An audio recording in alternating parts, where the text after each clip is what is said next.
So I installed my Fujitsu 36,000 BTU. Takes up to 4 units. I'm using 3.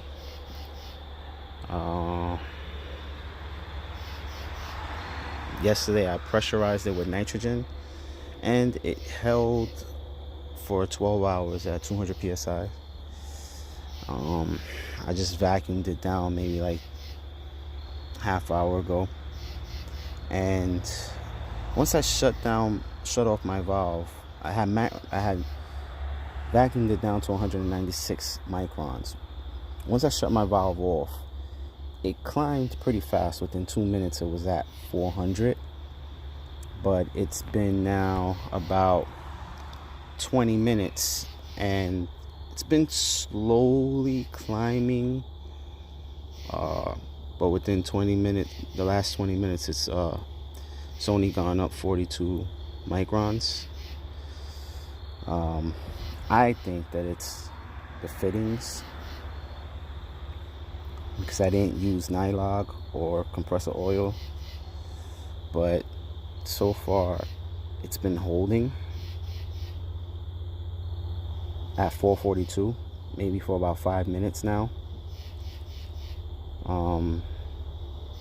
But yeah, so I have an 18,000 BTU in my living room, and I have 2 9,000 BTUs in the bedrooms downstairs. I plan on getting another unit, and I'm gonna put it over here, and I'm gonna put 2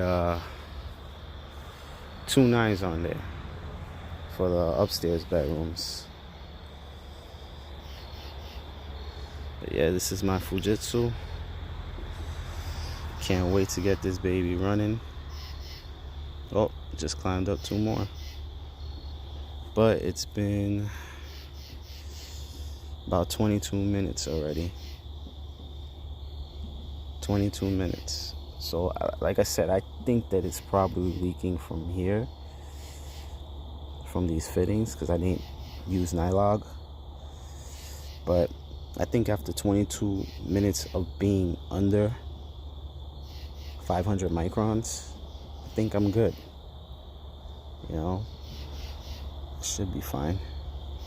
Anyway, I'll let you guys know how this baby performs in the winter, and I'll let you know if it's worth buying.